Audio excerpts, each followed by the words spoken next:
Olá, sejam bem-vindos ao nosso canal. No vídeo de hoje vamos falar sobre o resumo da obra O Cortiço, de Aloysio de Azevedo. Bem, primeiramente, como de praxe, a gente vai falar primeiro sobre o autor, depois vamos falar sobre a obra.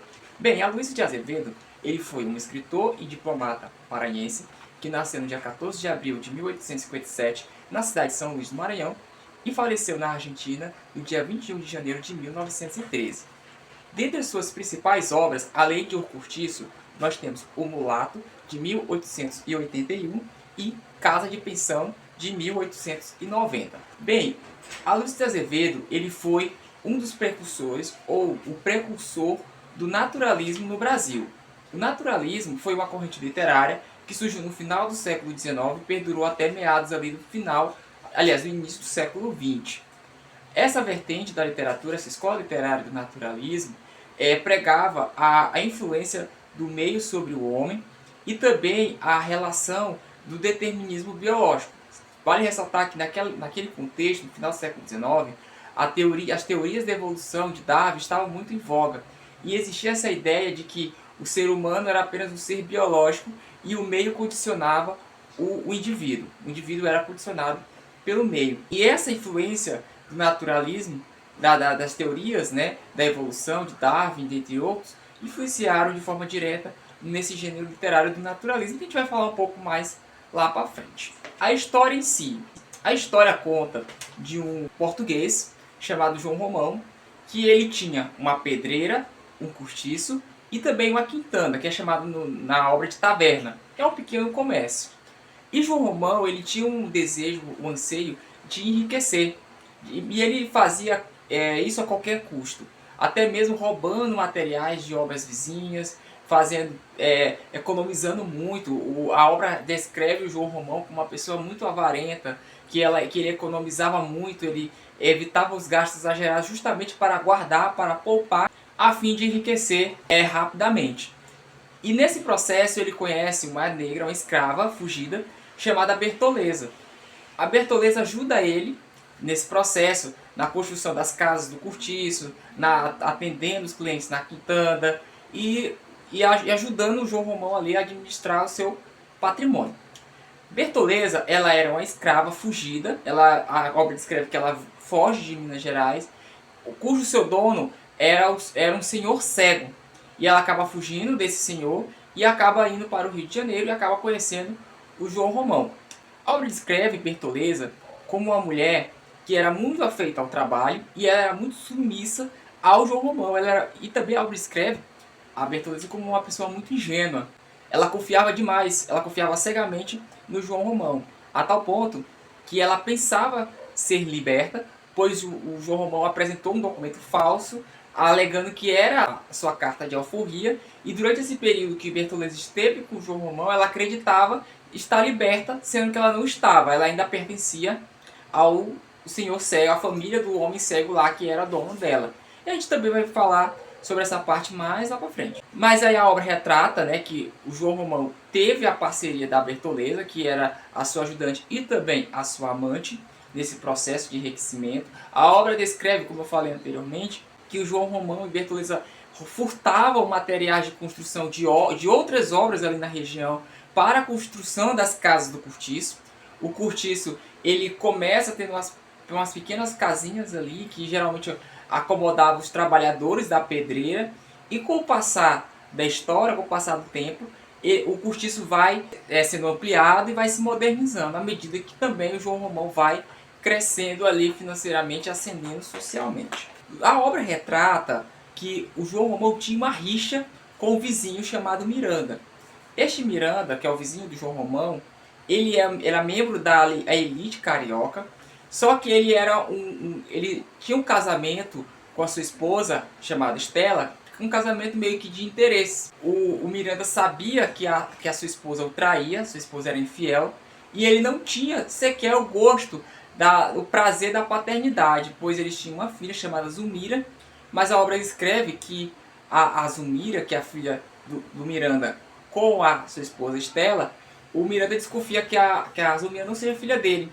Então a obra descreve que o Miranda não usufrui do amor paterno, porque ele acha que a Zulmira não seja a filha dele, mas eles acabam vivendo como uma família. Claro, não tinha amor entre eles mal se conversavam, eles mal se falavam, mas eles viviam aquele jogo de aparências, que é bastante criticado nas obras ali no final do século XIX, principalmente no realismo, como também no naturalismo, essa crítica a essa relação de aparências, essa relação de que aparentemente é tudo perfeito, é tudo na paz, é tudo paz e amor, mas na verdade não é. Então havia sim na família do Miranda esse jogo de interesse, esse jogo de por causa o casamento deles não foi um casamento por amor, foi provavelmente um casamento arranjado, que era apenas por interesses econômicos. No entanto, o Miranda ele tinha um casarão vizinho ao cortiço do João Romão, e aí eles têm uma desavença muito por causa de um terreno, um pedaço de terreno, onde o Miranda tinha a intenção de fazer um jardim nesse terreno, e o João Romão ele tinha a intenção de ampliar o cortiço. E aí eles ficaram nessa briga por causa desse terreno, essa treta. Mas no final eles acabam se acertando justamente por questões de interesses. Interesses financeiros que a gente também vai falar lá na frente. E a obra descreve também, com o tempo, o João Romão, à medida que o cortiço vai crescendo e a taverna também vai dando lucro, o João Romão ele vai enriquecendo. Ele vai começando a galgar espaço, galgar ainda mais poder financeiro. E por outro lado, a Bertoleza, que era a sua ajudante, a sua amante, ela trabalhava e não recebia nada em troca, pois como eu falei, como ela era muito submissa, como ela era muito dependente do João Romão, ela acabava entregando tudo que ela tinha ao João Romão, para que o João Romão administrasse. Então a função da Bertoleza nesse contexto era trabalhar e ajudar o João Romão a enriquecer, pois a própria Bertoleza acreditava que o que o João Romão estava acumulando de riqueza também pertencia a ela, pois ela ajudou o João Romão desde sempre, ela trabalhava desde sempre, ela acordava cedo, dormia tarde, sempre cuidando das coisas do João, com a esperança de que ela também tivesse essa parte dessa riqueza. E também para ela acreditar que ela era uma escrava, que ela era liberta, que ela não era mais escrava, sendo que o João Romão, como eu falei, enganou ela, mas ela não sabia que ela ainda era escrava. Mas nesse contexto, à medida que o João Romão enriquecia, o João Romão também queria ter espaço na elite, porque o João Romão não era nobre. Ele era, pelo contrário, ele era um português, mas ele não tinha títulos de nobreza, ele não frequentava os lugares mais requintados do Rio de Janeiro, ele não fazia parte dos círculos literários, não fazia parte dos círculos de intelectuais da época. Então o João Romão era apenas um comerciante que buscava enriquecer, mas ele não frequentava os locais onde a elite costumava frequentar. E com o tempo ele passou a frequentar esses locais e passou a querer ter poder. Algo natural do ser humano, como se não bastasse ter dinheiro, também eles querem ter poder. E o João Romão era mais um desses. Agora nós vamos falar sobre o cortiço em si. O cortiço, que dá nome à obra, e como eu falei, no início ele começou a acomodar os trabalhadores da pedreira, onde o João Romão era proprietário. Com o passar do tempo, o cortiço foi se expandindo e outras pessoas, trabalhadores de outras áreas, de outras regiões da cidade, começaram a alugar, começaram a ter casas no cortiço. E aí, à medida que também o cortiço foi se modernizando, uma vez que as condições no início das casas, as casas eram pequenas, eram apertadas, muitas delas tinham condições insalubres e com o passar do tempo as casas foram se modernizando, foram fazendo casas maiores, com um padrão de higiene um pouco melhor, comparado com as casas anteriores. E aí outras pessoas, além da pedreira, passaram a frequentar as casas do cortiço. Vale destacar alguns personagens principais. Claro que no cortiço tem vários personagens. A maior parte da história, boa parte da história se passa dentre os personagens do cortiço. Mas eu vou citar apenas 4 personagens, que é o Jerônimo, que é o português, a sua esposa Piedade, e o capoeirista Firmo e a Rita Baiana. O Firmo e a Rita Baiana representam os brasileiros, representam a sociedade brasileira, que é voltada pela energia, pelo samba, pela capoeira, pelo gingado. Enquanto o Jerônimo e a sua esposa Piedade representavam os portugueses, a sociedade portuguesa, no qual representava o trabalho, representava a questão de você não se se basear tanto nos luxos, na luxúria, no gingado. É aquela questão mais religiosa, mais comedida, mais voltada para o trabalho, né? Então, tal que Jerônimo, ele era um dos trabalhadores da pedreira lá do João Romão. Vale destacar as rivalidades dentro da obra. A primeira rivalidade era entre Jerônimo e Firmo, brigando pela Rita Baiana. A obra descreve que o Firmo e a Rita Baiana, eles tinham um relacionamento, só que esse relacionamento deles era conturbado, era cheio de idas e vindas, eles voltavam, depois terminavam. E aí a Rita Baiana começou a se envolver com o Jerônimo, sendo que Jerônimo era casado, e eles acabaram protagonizando ali um triângulo amoroso. E aí, no meio dessa confusão toda, o Jerônimo e o Firmo acabaram se envolvendo numa briga, e aí o Jerônimo fica ferido. O Firmo acaba desferindo uma facada no Jerônimo. O Jerônimo passa um tempo no hospital, ele quase morre lá devido a essa facada, mas o Jerônimo acaba se recuperando, ele passa um tempo ali se recuperando do ferimento, e depois que ele se recupera, ele volta para o cortiço para se vingar do Firmo. E no meio dessa vingança, ele acaba tirando a vida do Firmo numa segunda briga, e aí o Jerônimo teve que sair do cortiço para não ser preso, ele teve que fugir.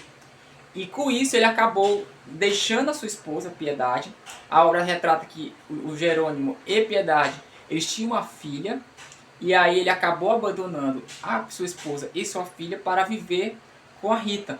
Só que quando ele passou a viver com a Rita, ele se sentiu infeliz, porque a Rita Baiana queria tudo, queria viver uma vida de luxo, queria gastar muito, e o Jerônimo, não tinha condições de arcar com as despesas que a Rita Baiana proporcionava, e no fim das contas a Rita acaba deixando o Jerônimo.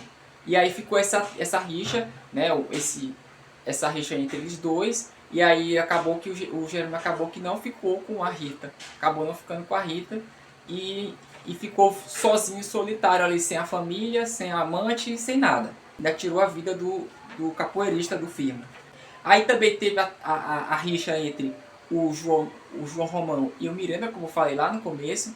A briga deles era porque o João Romão estava prosperando, ele estava enriquecendo, e o Miranda acabou se incomodando com esse crescimento, esse enriquecimento do João Romão, e aí acabou gerando essa rixa, essa desavença entre eles dois, né? Mas que no final eles acabam fazendo um acordo. O João Romão, ele acaba por pedir a filha do Miranda, a Zulmira, em casamento. E aí eles acabaram deixando essa treta, essa desavença um pouco de lado. Tudo por interesses, porque o Miranda via que o João Romão estava enriquecendo, estava ali ganhando dinheiro nos seus empreendimentos, seu negócio. E aí, para que o Miranda continuasse tendo influência, continuasse tendo um certo poder, era conveniente para o Miranda que o João Romão estivesse na família devido à sua condição, à sua nova condição financeira. E também teve uma outra rixa que é bastante marcante na obra, é sobre os dois cortiços. A obra retrata o cortiço do João Romão, o São Romão, e um outro cortiço vizinho chamado Cabeça de Gato, conhecido como Cabeça de Gato. Esses dois cortiços, eles tinham essa rixa, onde um morador de um não podia ir para o outro, pois eram considerados traidores. E essa treta, essa rixa, era principalmente entre as lavadeiras. A obra retrata as lavadeiras como todas as lavadeiras, ou talvez esteja cometendo algum estereótipo, mas havia muito fuxico, havia muita picuinha, muita fofoca entre as lavadeiras. E havia essa rixa entre as lavadeiras do São Romão, no qual eles se caracterizavam como carapicus. Olha que nome. Esse nome carapicus, só por título de curiosidade, fazia alusão a um dos peixes, a própria obra descreve isso, a um dos peixes que Bertoleza costumava vender lá na taverna do João Romão. Aí o nome do peixe era carapicu e eles acabaram se autodenominando carapicus. E o cortiço rival, que era o Cabeça de Gato, conhecido como Cabeça de Gato. E aí havia essa rivalidade entre esses dois cortiços. Por fim, finalizando a obra, claro que tem outros personagens também. Eu posso destacar aqui o Henrique, que era o filho de uma de um amigo do Miranda, de Minas Gerais, que ele vem para o Rio de Janeiro para concluir os seus estudos, e ele acaba ficando na casa do Miranda. Tem também a Pombinha, que é uma das filhas das lavadeiras lá do Cortiço também, que ela acaba se casando muito cedo, e depois ela se divorcia, se separa do seu marido e acaba vivendo como mulher da vida, como o pessoal chama. E tem vários outros personagens lá dentro do Cortiço que a gente não cabe aqui citar porque são personagens um pouco secundários. A gente vai focar mais nos personagens principais: o João Romão, Bertoleza, o Miranda, a Estela e a Zulmira, e entre outros personagens. Esses são os principais, tá, da obra. E aí o desfecho da obra é o seguinte: o João Romão, como eu falei, ele acaba se fazendo as pazes com o Miranda, que era o seu grande rival no início. E aí o Miranda, ele acaba aceitando que o João Romão peça a mão da sua filha em casamento. E aí eles estavam se preparando para esse casamento do João Romão com a Zulmira. Vale ressaltar que a Zulmira na época só tinha 14 anos. A obra retrata que a Zulmira era apenas uma adolescente de 14 anos, mas era comum, até hoje também é comum, às vezes, as jovens de 13, 14, 15 anos se casarem. Então naquela época não era nenhuma novidade. E aí estavam os preparativos do casamento, né, o João Romão com a Zulmira. No entanto, tinha um problema, que era a Bertoleza, porque o João Romão ele tinha que se livrar da Bertoleza, porque era a condição que o Miranda tinha para que o permitisse que ele se casasse, para que o João Romão se casasse com a filha deles, que eles tinham que de alguma forma dar fim ou se livrar da negra, da Bertoleza. E aí o João Romão pensou várias formas, várias maneiras de querer se livrar da Bertoleza, de tirar a vida da Bertoleza, só que ele acabou não tendo coragem de fazer isso. E aí o seu amigo, o Botelho, que é o seu principal escudeiro, seu braço direito, sugeriu que o João Romão entrasse em contato com a família dos donos da Bertoleza para que viesse resgatá-la. E assim o João Romão fez. Ele entrou em contato com a família dos donos da Bertoleza. E aí os donos da Bertoleza vieram para o Rio de Janeiro para resgatá-la, para pegá-la, uma vez que ela tinha fugido da fazenda do dono dela. E aí, chegando lá no Rio de Janeiro, o dono da Bertoleza, no caso o filho do dono, com 2 policiais, Bertoleza, ao avistar e reconhecer o filho do seu antigo senhor, ela acaba desferindo uma facada em si mesma e tirando sua própria vida ali mesmo, na cozinha do restaurante lá da casa do João Romão.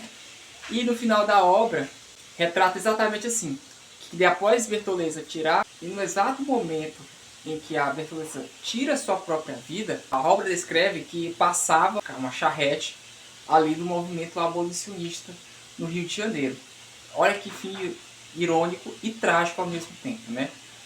Porque a Bertoleza era uma escrava que acabou sendo denunciada pelo seu próprio amante, parceiro, né, dos negócios.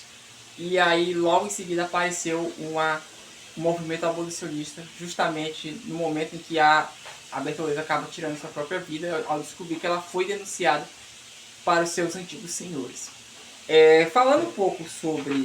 Comentando um pouco sobre a obra em si, dando meu comentário, minha parte sobre a obra, a obra, ela, como eu falei, ela inicia o gênero do naturalismo no Brasil, que trata essa relação do meio que influencia o indivíduo, né?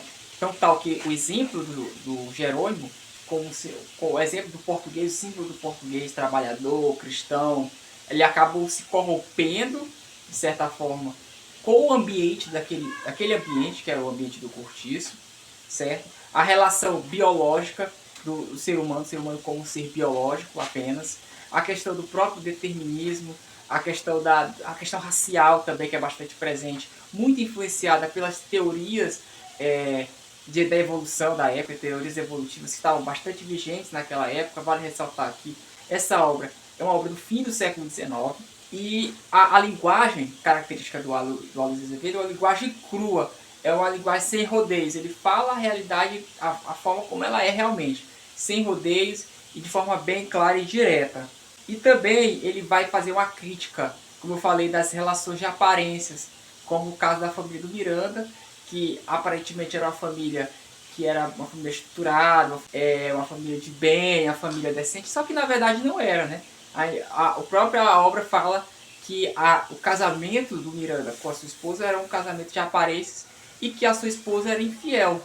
Então havia essa crítica nessa obra relacionada a essas relações de aparências que existiam. E por fim, a obra ela vai, de certa forma, ela retrata o Rio de Janeiro no final do século XIX. Vale ressaltar que naquela época o Rio de Janeiro era a capital do Brasil e que a cidade era uma cidade efervescente. Era uma cidade que tinha vários povos ali reunidos, várias culturas presentes na mesma cidade, somado ao calor também, e enfim. Então esse era como a Luiz de Azevedo via a cidade do Rio de Janeiro naquela época, essa efervescência, essa mistura, esse caldeirão cultural que era o Rio de Janeiro. Pois bem, essa foi a análise da obra Cortiço de Aloysio Azevedo. Espero que vocês tenham gostado. Deixem o like, comentem se vocês acharam interessante, que poderia acrescentar informação. Não se esqueça de se inscrever no nosso canal, ativar o sininho, deixar o like no nosso vídeo para que nós continuamos produzindo conteúdos para vocês. No mais é isso, pessoal, e até a próxima. Valeu!